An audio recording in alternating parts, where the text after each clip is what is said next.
Everyone, we got a blockbuster trade. All right, not really a blockbuster, but we do have a trade. Bobby Marks has reported that Oklahoma City is acquiring the $4.5 million contract of Maurice Harkless into the $4.9 disabled player exception that was granted from Chet Holmgren's injury.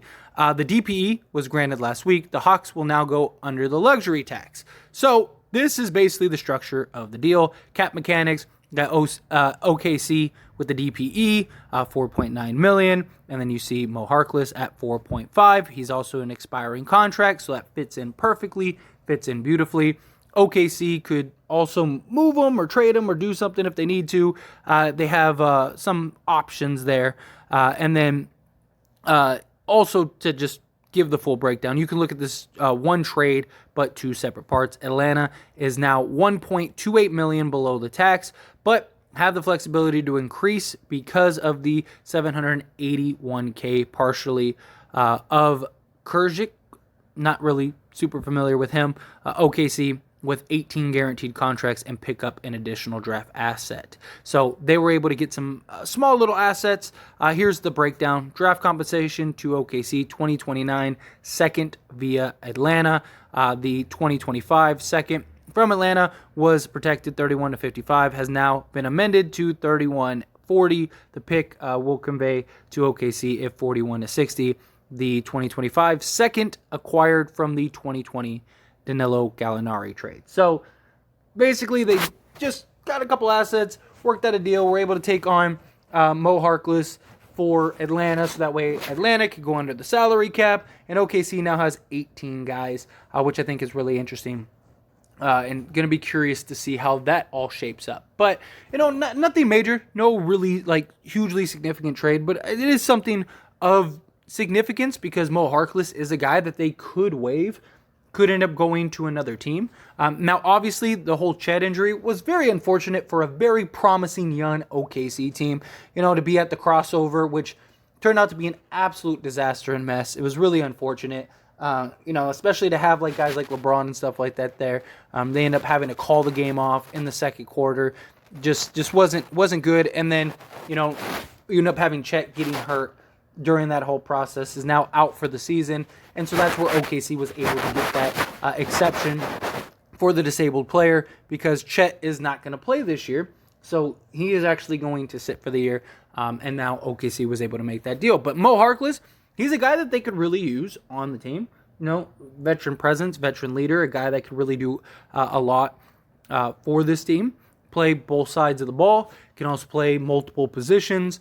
So I wouldn't be against them keeping Mo Harkless and actually running him and utilizing him, but most likely probably buy him out. Probably was just a deal just to get some assets, stuff like that. OKC has 18 guys on the roster, so you know that they're going to cut back on at least 3 of them. He could be a guy that they do that for. Although, maybe they look at him and they say, hey, he's a piece that could come in, a piece that could, really be beneficial for this team, especially not having Chet. Maybe you have him as that veteran presence, the guy off the bench. He can start. You have some versatility with him. I definitely think it's not a terrible scenario. You get some assets. You use your DPE, which, how many are out there? It's also an expiring contract, so that's perfect. You don't have to worry about any financial implications or any of that for the future.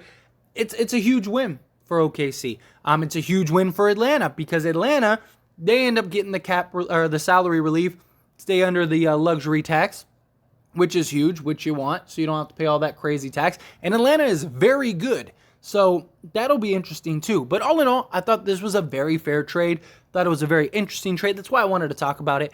But all in all, I'd love to hear your thoughts and opinions, so let me know down in the comment section below. What do you think about this trade? Do you think it's a solid trade? Think it's too little to care? It's a deal. It's a trade in an off season where we're approaching the end. Might as well talk about it, right? It does have some implications. It does have some interesting, maybe potential. Because again, if Mo Harkless gets bought out, he could go to a contender, something like that, and maybe be an actual rotation guy. Again, a really solid guy that could be very interesting for some teams. But yeah, however you feel about it, whatever your thoughts are, I'd love to hear them down in the comment section below. Quick little shameless plug, go subscribe to my second channel, link down in the description below. As it stands, Lakers. I am a diehard Laker fan. I love talking Lakers. I could talk Lakers all day, just like I could talk about all sports all day. And I'm sure many of you watching to this point enjoy my commentary, enjoy these discussions. So go check out the Lakers channel. Even if you're not a Laker fan and you just like hearing me talk about stuff in basketball, go over there and subscribe. I'll link down in the description below. I promise you won't be disappointed. That being said, hit that like button. Helps me out a lot, lets me know you enjoy these types of videos, and I truly appreciate it. If you're not subscribed to the channel, hit that subscribe button, followed by the bell notification. Stay up to date with all things sports. Join this wonderful community and all of our discussions. I'll see you all in the next one. Thank you.